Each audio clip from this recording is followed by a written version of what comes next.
ఆంధ్రప్రదేశ్ రాష్ట్రంలో 1200 మంది multipurpose health అసిస్టెంట్లను విధుల నుంచి తొలగిస్తూ ప్రభుత్వం ఇటీవల ఉత్తర్వులు జారీ చేసింది. ఈ నిర్ణయం ఉద్యోగులు మరియు వారి కుటుంబాలను తీవ్ర సంక్షోభంలోకి నెట్టేసింది.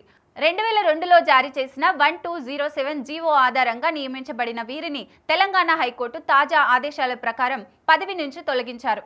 దశాబ్దాలుగా ప్రజలకు మెరుగైన ఆరోగ్య సేవలు అందిస్తూ గ్రామీణ స్థాయిలో నిరంతర సేవలు అందించిన వీరు ఒక్కసారిగా ఉద్యోగాలు కోల్పోయారు. ఆందోళనలో ఉన్నారు. సుమారు 32,000 రూపాయల వేతనంతో జీవనం సాగిస్తున్న ఈ ఉద్యోగులందరి వయసు ప్రస్తుతం 50 సంవత్సరాలకు చేరువలో ఉంది. ఈ వయసులో ఉద్యోగాలు కోల్పోవడం వీరికి భవిష్యత్తు అంతా అంధకారంగా తయారైంది.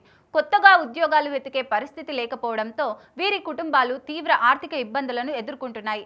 ఉద్యోగులను తొలగించడానికి కారణంగా పలు చట్టపరమైన అంశాలను చూపించారు. అయితే బాధిత ఉద్యోగులు మాత్రం ప్రభుత్వంపై అసంతృప్తిని వ్యక్తం చేస్తున్నారు. తాము కొన్నేళ్లుగా నిబద్ధతతో పనిచేస్తున్నప్పటికీ తమ పరిస్థితిని పట్టించుకోకుండా తీసుకున్న ఈ నిర్ణయం అన్యాయమని అంటున్నారు. కొందరు ఉద్యోగులు ఈ నిర్ణయాన్ని కోర్టులో సవాల్ చేయడానికి సిద్ధమవుతున్నారు. ఈ ఘటన పెద్ద సంచలనంగా మారింది. వీరి సమస్యను పరిష్కరించాలని రాజకీయ పార్టీలు, సంఘాలు ప్రభుత్వంపై ఒత్తిడి తీసుకొస్తున్నాయి. అయితే ప్రభుత్వం ఈ ఉద్యోగుల భవిష్యత్తుపై ఏ నిర్ణయం తీసుకుంటుందో చూడాలి. మల్టీపర్పస్ హెల్త్ అసిస్టెంట్ల ఉద్యోగాలు రద్దు ప్రభుత్వ విధానంపై పలు విమర్శలకు దారితీస్తోంది. వారు తమ జీవితాలు గడిపిన సేవలను గుర్తించి వారికి ప్రత్యామ్నాయ అవకాశం కల్పించాలని ప్రతిపాదనలు వినిపిస్తున్నాయి.